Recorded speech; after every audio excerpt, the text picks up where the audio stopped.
crash out post. I'm currently crashing out. Sorry in advance.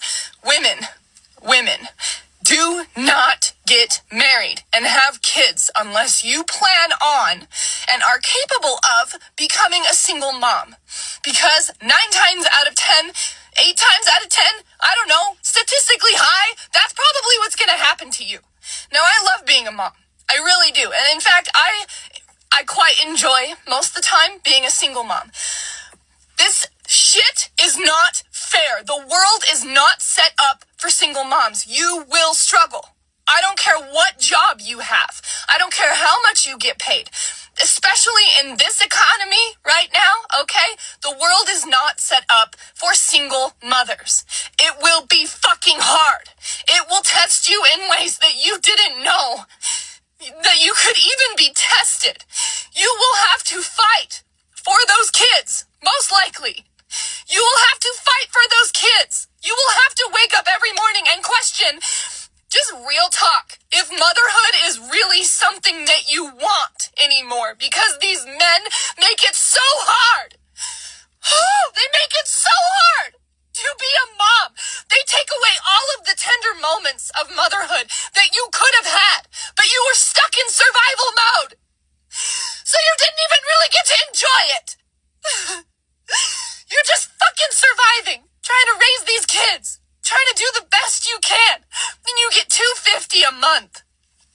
What the fuck? That is pennies. That is the gas money it is taking me to drop them off at their father's house and pick them back up.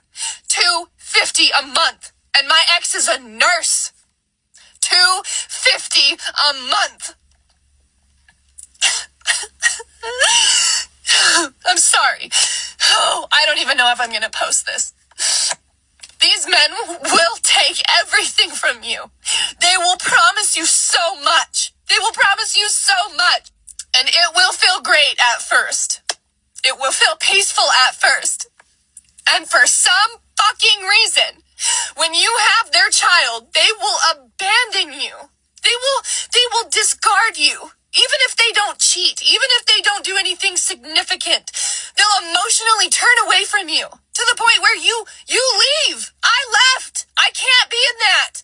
It is not what we were promised. It is not what you think it is. I promise you. I promise you. And before you come on here and say, oh, well, my situation's not like that. Good for you, honey.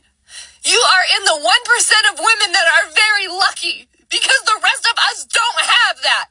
And the rest of us become single moms. And it sucks because all I wanted was to be a mom. I love being a mom. But the best parts of my motherhood were taken from me. And in fact, the first time I got pregnant, the man said he couldn't have kids. And then fought me in court for 5 years. Fought me in court for 5 years. To take away my son that he claimed in the beginning he wasn't even capable of producing. Because he didn't want to wrap it up at first. Yeah. Yep. I can't handle it. I can't handle this. I can't handle men anymore. Y'all are liars. You lie to women. You promise us a lot. We are objects to you. We are things that you put on your shelf. I am a human being, and my life is forever changed. My life is forever changed. I will never be the same. My youth was stolen from me. I had to put my boots on the ground and become a single mom at 21 years old. I didn't get to live. I didn't get to live. I didn't. My life is not what I wanted it to be. Not even close. But I love being a mom. I'm holding space for 2 things at one time. Just don't date men. We are at a point in society where we are waking up to the reality of the patriarchy, which is a very real thing that I didn't used to believe in, and I fucking do now. To what men are really like. I will never see the change in men that I need to see to feel safe enough to ever date again in my entire life. It will take too long. The change that we need to see in men will take too long. It's 100, 200 years from now. So that's my life. So just don't date men. Just don't. Just focus on yourself. And don't have kids with the wrong person. And I don't know how to tell you what man is the right man, because I thought they both were. I thought they both were the right man, and they were not. The breaking point. The fluorescent light of the 24-hour laundromat hum a dull, buzzing tune that vibrates straight into Mila's skull. It was 10:42 p.m. on a Tuesday, and the plastic chair next to her, 4-year-old Leo, was fast asleep, his head resting heavily against her thigh, a faint streak of dry tears on his cheek. Milo looked at her reflection in the glass of the spinning dryer. She looked hollow. Her day started at 5 a.m. She had juggled her shift at the clinic and an unexpected school calling about Leo's mild fever. A frantic rush to pick him up because she had no backup care, and a tense conversation with her landlord about the up-and-coming rent increase. When she finally got home, the water heater was dead. No hot water to wash Leo's spoiled bed sheets. So here she was, spending her last $20 on a commercial dryer, her body aching, her mind completely redlined. She pulled out her phone and opened the camera app. She didn't intend to make a viral video. She just needed a witness. She needed the world to look at her because she felt entirely invisible. I just need to know who this world was built for, Miley says into the lens, her voice trembling but sharp, because it wasn't built for us. It wasn't set up for single mothers. The tears came down, hot in anger.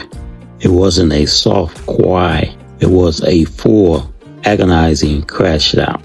She spoke about the impossible math of single parenthood, how you are expected to work like you don't have children and raise children like you don't work.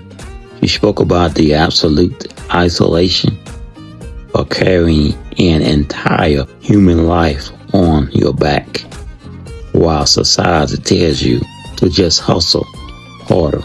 You tell us to choose better men, she whispered, her voice cracking as she stared furiously into the screen. But about when men leaves, what about when the system leaves? I am doing the right. I am doing anything right, and I am still drowning. I am drowning in plain sight. She hit post. She turns off her phone. She carries her sleeping son and the warm laundry back into the cold night. By the next afternoon, the video has crossed 2 million views. People were arguing in the comments. Some called her lazy. Others called her a hero. But thousands of miles away, a commentator named Shaft at his studio, watching her raw pain play out on his monitor. He shook his head, paused the video, and prepared to give his audience the real, unfiltered truth about a world that pushes mother to the absolute edge. I'm John Shaft, and again you are viewing John Shaft Eyes on Reaction.